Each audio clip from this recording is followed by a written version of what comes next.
கர்த்தருடைய பரிசுத்த நாமத்துக்கு ஸ்தோத்திரம். சீயோனில் இன்றெழும் அஸ்திபார கிறிஸ்துவே, அவர் நான் இன்றும் நம்பும் கன்மலை.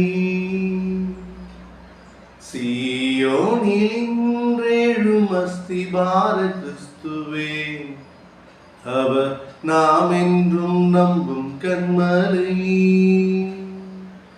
புயலடித்தாலும் மலை மோதினாலும் எவர் எனக்கு எதிராய் எழும்பினாலும், புயலடித்தாலும் மலை மோதினாலும் எவர் எனக்கு எதிராய் எழும்பினாலும், எனக்கு எட்டாத உயரத்திலே எடுத்தவர் நிறுத்திடுவார். எனக்கு எட்டாத உயரத்திலே எடுத்தவர் நிறுத்திடுவார். சீயோனில் இன்றெழும் அஸ்திபார கிறிஸ்துவே, அவர் நாம் என்றும் நம்பும் கன்மலை. ஆமென். அவர் நாம் என்றும் நம்பும் கன்மலையாக இருக்கிறார். காலை பொழுதுல கர்த்தராகிய இயேசு கிறிஸ்துவின் நாமத்தினால உங்களை சந்திக்கிறதுல மிகப்பெரிய சந்தோஷம். இந்த நாளில் ஏசாயா 60ஆம் அதிகாரம் 1-2 வசனங்களை நம்ம தியானிப்போம்.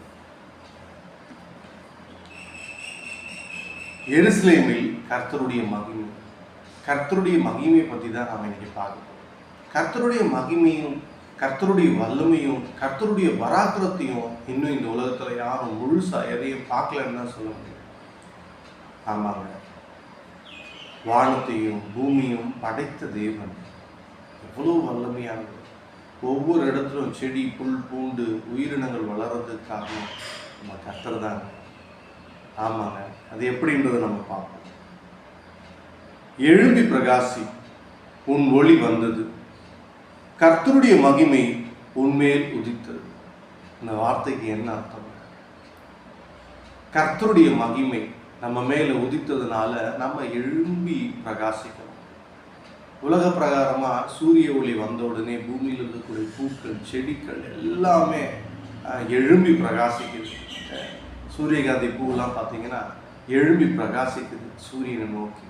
இந்த மாதிரி நாமும் காலையில் எழுந்த உடனே கர்த்தரை நோக்கி பிரகாசிக்கணும்.